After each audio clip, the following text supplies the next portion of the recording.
အားလုံးပဲမင်္ဂလာပါအဲ့ဒါဗီဇာကနေပြီးတော့ပြန်လည်ကြိုဆိုပါရစေကျွန်တော်ဒီနေ့ review လုပ်ပြပေးပါမယ် application ကတော့ကျွန်တော်ပြီးခဲ့တဲ့ဒီ2ရက်လောက်ကပြောထားရပါတော့ကျွန်တော် app 5ခုကိုကျွန်တော် review လုပ်ပေးမယ်လို့ပြောထားတယ်တကယ်တမ်းတော့6ခု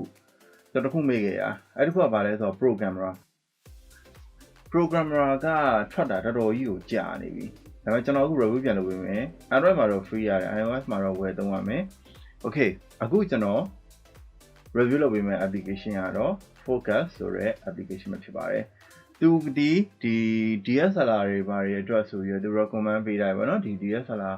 ဘလားတိုင်းသူရမယ်ဆိုပြီးတော့ပြောရတယ် okay အဲ့တော့ home mode ဆိုတာကျွန်တော်နဲ့အတူအခုတစ်ချက်ကြည့်ကြည့်လိုက်အောင် okay နော် okay အခုကျွန်တော်ရဲ့ဒီ iOS မှာကျွန်တော် Focus application တွေကိုကျွန်တော်ဝင်နိုင်မယ်ဝင်ပြီးသွားရင်ကျွန်တော်အခုပုံတစ်ပုံကိုကျွန်တော်အခုရွှေ့လိုက်မယ်ပေါ့နော် okay ဒီပုံရွေးလိုက်ပြီ okay သူဒီမှာပုံမှာပြောနေ adjustment လုပ်တင်လို့ပြောနေတယ်ဒီဘက်ဘေးမှာ aperture size တွေပါတယ်အကုန်လုံးပါတယ်ဒီမှာဆို aperture ရှိမယ်ဒီမှာဆိုရင် focus ရှိမယ် highlight ကိုတော့ lock ချထားတယ်ဗျကျွန်တော်ထင်တယ် highlight ကတော့ဝယ်300 ml နဲ့တူတယ်ဟုတ်တယ် pro version နဲ့ပေါ့နော် v5 ကတော့ color drop ကတော့သူပေးတာပဲပေါ့နော် okay အခုကျွန်တော်aperture ကိုရုံးဆုံးစမ်းကြည့်လိုက်မယ်ဒါကျွန်တော်တခြား function တွေကိုမသုံးသေးဘူးသူပထမဆုံးပြလာတဲ့ဟာကိုပဲကျွန်တော်သုံးတာ okay aperture ကိုကျွန်တော်ရင်လျှော့လိုက်မယ်ဒါဆိုရင်သူ original ပုံတိုင်းပြန်ဖြစ်သွားပြီပေါ့နော် okay ဒီပုံကဒါရင်တော့ဆိုရင်ကျွန်တော် preset ပေးတော့မြင်မှုလိမ့်မယ်ဒါဒီတဲမှာပါတဲ့လူကဒီ Ella preset ရဲ့ admin တယောက်ပဲပေါ့နော် main လေးဆိုလို့သူပဲပါတာဒါသူပုံဒီပုံကိုကျွန်တော်ရိုက်ထားတာကျွန်တော်ဒီငွေဆောင်သွားတော့ရိုက်ထားတာပေါ့နော် okay ဟုတ်ပြီအဲ့တော့ကျွန်တော်အခုဒီမှာဒါ mobile phone နဲ့ရိုက်ထားတာဖြစ်တဲ့ကြောင့်မလို့ပြီးတော့ကျွန်တော် portrait လည်းမသုံးတာဘူး portrait mode လည်းမသုံးတာဖြစ်တဲ့ကြောင့်မလို့ drop view မကောင်းတော့အခုကျွန်တော်ဒီ focus application နဲ့ကျွန်တော်တစ်ချက်ချိန်ကြည့်မယ် okay aperture size ကိုကျွန်တော်အခုကစားကြည့်မယ် okay ကျွန်တော် aperture size ကိုစကစားရဒီမှာဘေးနားမှာ aperture ring လေးနဲ့ဒီကောင် f ကိုပြနေ okayကျွန်တော်အခု aperture ကိုဒီကောင်ဘယ်လောက်ထိရလဲတော့ဒီကောင် 1.4 ထိပါတယ် okay ဟုတ်ပြီကျွန်တော် 1.7 လောက်ထားလိုက်မယ် okay နည်းနည်းလေးတော့ဒီအပေါ်ကဒီအလုံးတွေပါတော့ထိပါတယ်ဗောနော်ဒီကမူလေးပေါ့ဘယ်လိုပြောမလဲသူထိုင်နေဟာလေးကျွန်တော်ဘယ်လိုခေါ်လဲတော့မသိဘူးokay အဲ့ဒါလေးတော့မှတော့တော် feel ရနည်းနည်းတော့ဝင်သွားတယ်ဒါပေမဲ့လူကိုမထိဘူးဗောနော်ဒါတော်တော်ကြီးကိုကောင်းတယ်ဗောနော်အဲ့တော့ကျွန်တော်ဒီဟာလေးကိုမထိအောင်ကျွန်တော်လည်း short ကြည့်လိုက်မယ် okay ဒါထားလိုက်ဗောနော်ဒီမှာ focus ဆိုပြီးတော့အောက်မှာတစ်ခုပါသေးတယ် aperture size ပဲဒါ focus ကကျွန်တော်ဘယ်နေရာထိယူမလဲဆိုတာကိုသူတစ်ချက်ကြာနေတာဗောနော် okay ဟုတ်ပြီဒီမှာကျွန်တော် focus ဖြတ်မဲ့နေရာလေးကိုအယောင်တွေနဲ့ပေးလိုက်မယ်ဆိုရင်သူကဒီနေရာလေးတွေကို focus ချန်ထားပြီးတော့ကျန်တဲ့နေရာလေးသူဝါးလိုက်မယ်ဆိုတဲ့သဘောဒါ focus ring ကိုချိန်တဲ့သဘောပဲဗောနော်အပေါ်ကတော့ aperture okay ဟုတ်ပြီအဲ့မှာအောက်မှာရှိတာကဒါ face shape တို့ဘာလို့ဆိုတာကဒီအနောက်မှာဗောနော်အနောက်ကိုကြည့်လိုက်ဒီမှာ dot fee မှာပိုကေးလေးရှိတယ်ဗောနော်ဒါမနက်ဖြစ်ဖြစ်ညဖြစ်ပိုကေးဆိုတာလေးတွေတော့ရှိတယ်အဲ့ပိုကေးလေးကိုသူကဘယ်လိုပုံစံထားခြင်းလဲဆိုတော့မေးတာဒါအလုံးလေးလားလေးတောင်လေးလားအပြင်မှာဆိုရင်တော့ဗျာတို့ဒီပိုကေးတွေကိုပို့လောက်အောင်ဆိုရင်ကျွန်တော်ကင်မရာရှိမှာ filter တွေခံပြီးတော့ရိုက်ကြတယ်အဲ့ filter ကိုကျွန်တော်တက်ဝယ်ရတယ်အဲဒီမှာကျတော့မလို့ပေါ့နော်သူတစ်ခါလေးလုပ်ပြီးပေါ့နော် okay ဟုတ်ပြီပြီးတော့ဒီမှာ fan ဆိုတာကဒါကျယ်လေးတွေပေါ့နော်ဒါပြောင်းရတာကျွန်တော်စမ်းပြနေရတယ်ဒါလေးကတော့ pro မှုမှာကြီးပဲပါတဲ့ဟာကြီးပဲပေါ့နော်ဒါကကျတော့အောက်မှာရေးထားတာကျတော့ဒါ transform aperture ဆိုတာကတော့ဒီ aperture ကိုသူဘယ်လောက်ထိပေါ့နော်သူ transform လုပ်မလဲဆိုတာကိုသူပြတာဒါအဲ့အကောင်ကတော့အဲ့ function ကတော့တိတ်တော့မလိုဘူးပေါ့နော် okay ဟုတ်ပြီပြီးတော့ over ကတော့သိရတဲ့အတိုင်းပဲကျွန်တော်တို့ဒီပေါ့နော်ဟိုတစ်ခါကျရင်ကျွန်တော်တို့လိုမျိုး dot view ပေါ့နော်လိုသလိုပုံသွင်းတာပေါ့နော်ဒီလိုမျိုးသွားကျင်တာလည်းမို့သွားကျင်တာကြိုက်သလို dot view ပုံသွင်းတာပေါ့နော် okay ဟုတ်ပြီအောက်က make box တို့ပါလို့ဆိုတော့ဒါ aperture ရဲ့အကျဉ်းကျယ်တွေပေါ့နော်ဒါတွေကတော့ pro မှုမှာပဲသုံးလို့ရမယ်ဟာဒီ okay ဟုတ်ပြီအဲ့တော့ကျွန်တော်ဒီမှာသင်ပေးမယ်ဆိုတဲ့အတိုင်း aperture အခုကျွန်တော်ဆော့ပြနေ okay aperture လေးကိုတစ်ချက်ကြည့်ပါကဏ္ဍနဲ့လေ aperture range လေးကကျယ်တာလေးပဲပြောချင်တဲ့သဘောကဘယ်လိုမျိုးလဲဆိုတော့ aperture ကလည်းလေကောင်းလေဆိုတာတော့လူတော်များများသိတယ်အဲ့တော့ဒီအပေါ်ကဟာလေးကအလင်းတကား aperture ရဲ့ sorry အလင်းတကားမဟုတ် aperture ရဲ့အလင်းဝင်ပေါက်ဘယ်လိုအလုပ်လုပ်လဲဆိုတော့ကျွန်တော်ပြောပြနေရအဲ့တော့ကဏ္ဍနဲ့လေ aperture ရဲ့အလင်းဝင်ပေါက်ကကျပြီးတော့ပို့ပြီးတော့အလင်းမြင်မှန်ရလိမ့်မယ်။ Okay ဒီသဘောကတော့ဒါကင်မရာအခုမှစပြီးတော့ရိုက်တဲ့လူတွေဒီအချက်ကို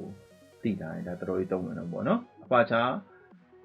ကနန်းနဲလေအလင်းဝင်အားလုံးများလေ Okay အဲ့ဒီဘောပဲပေါ့နော်။ Okay ပြီအပေါ်မှာချက်ကြည့်အောင်ဒါကတော့ crop ပါတော့ထုံးစံတိုင်းပေါ့နော် free ရှိတယ် earth ရှိတယ်ပြီးတော့ one man ဒါကတော့ဒီအတိုင်းပဲသူကတခုကောင်းတာသူ cinematic အချိုးတွေအောင်ပါသေးတယ်ဆိုတော့ဒါတော်တော်ကြီးကိုကောင်းတယ်ပေါ့နော် Okay ပြီဒါကတော့ crop လုပ်မလားလို့မေးတဲ့အစိုက်ပေါ့နော် Okay ကျွန်တော်ကတော့ချိုးကြည့်လိုက်လေမချိုးတော့ဘူးပြန်ဖြတ်လိုက်မယ် reset ပြန်လုပ်လိုက်မယ် Okay ပြီအောက်မှာပါတာက lens ကဘာလဲဆိုတော့ဟုတ်ပြီ Okay lens ကဘာလဲဆိုတော့သူဒီ bokeh effect လေးတွေနဲ့ဒီပြောချင်တာဗျာကျွန်တော် lens တွေမှာဆိုရင် wide တို့ ultra wide တို့ tele တို့ micro တို့စုံနေအောင်ရှိရပေါ့နော်အဲ့တော့တော့ဒီလိုမျိုး lens သဘောတရားလေးပဲဟိုပြောချင်တာ fish shine တို့ဘောလို့သူလုံးမလားပေါ့နော်ခုံမလား GoPro လို့ GoPro ကတော့ fish shine ဘက်ကိုတွားရပေါ့နော် Okay ပြီအဲ့မှာဒါကတော့ custom ပြန်လုပ်တဲ့ software ပေါ့နော် Okay ဒီဟာကသူက environment ကိုကြည့်ပြီးတော့သူ 3D ပုံစံသူဖမ်းမှု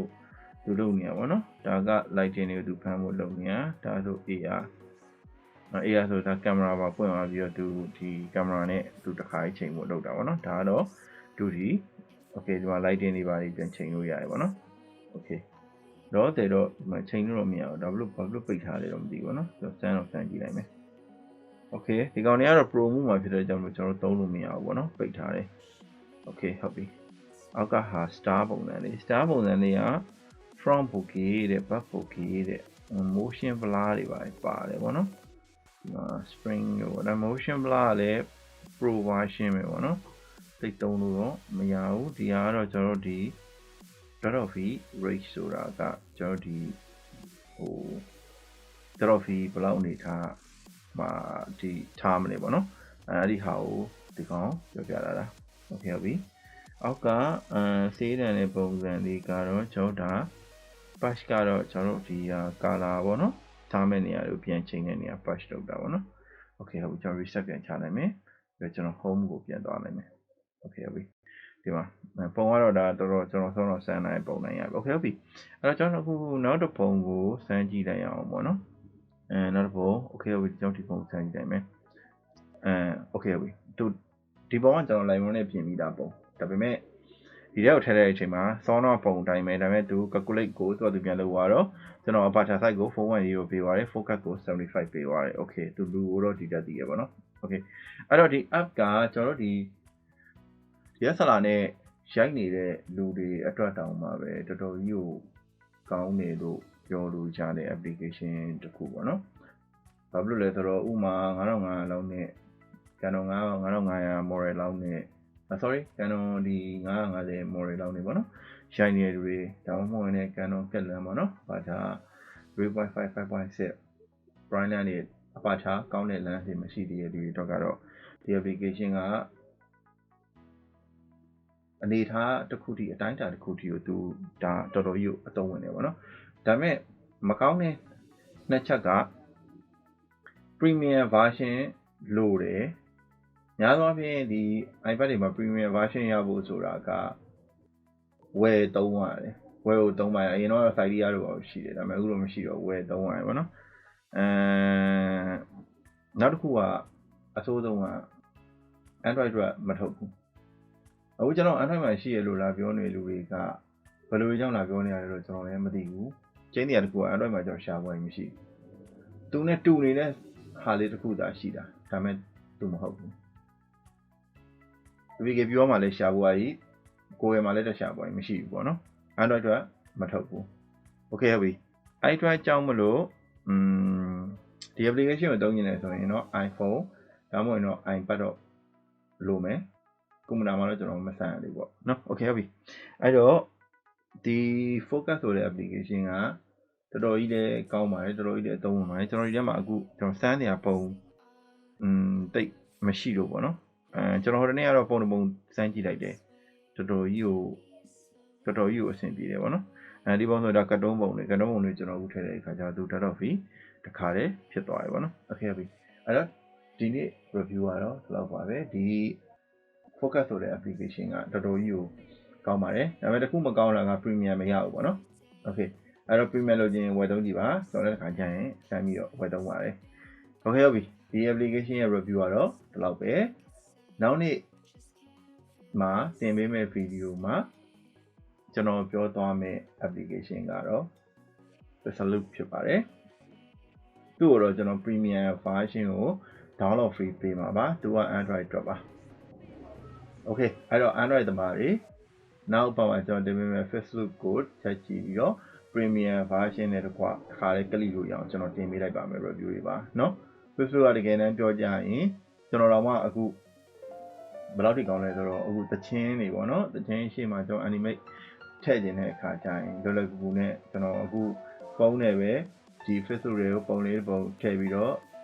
export လုပ်တယ်ပြီးတော့ကျွန်တော်ဒီဟာကိုမှ192 view ထုတ်လိုက်တယ်ထုတ်ပြန်ကျွန်တော်ကွန်ပျူတာရဲ့ထည့်တယ်ကွန်ပျူတာရဲ့မှာကျွန်တော် premium နဲ့တချင်းကတ်တယ်ကျွန်တော်အခုအဲ့လိုတုံးနေတာတော်တော်ကြီးကိုအဆင်ပြေပါတော့ premium version ရပါမယ်ကျွန်တော် premium version download ပါပြီคิดမြတ်2စီအကုန်လုံးအလုပ်လုပ်ပါတယ်โอเคနော် okay အဲ့တော့နောက်ထပ် video တစ်ခုမှထပ်တွေ့ကြမယ်အဲ့တော့အခုမှာကျင်တာတစ်ခုကကျွန်တော်မှာ YouTube channel ရှိတယ်အဲ့ဒါပြီးတော့ YouTube channel အဲ့ဒီကောင်ကို subscribe မလုပ်ရသေးရင်တော့လုပ်ကြပါဘာဖြစ်လဲဆိုတော့ကျွန်တော်ဒီလားကုန်ရင်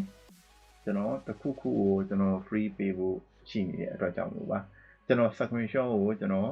တောင်းတဲ့အခါကျရင်တစ်ခါတည်းပေးနိုင်ပို့ပြီးတော့အဆင်ပြေပါတယ် okay ဘာလုပ်မလဲဆိုတာတော့ဒီလားကုန်တော့အဆင်ပြေပါเนาะကြိုက်တော့နောက်ပတ်ဗီဒီယိုမှာပြန်တွေ့အောင်အားလုံးကိုကျေးဇူးတင်ပါတယ်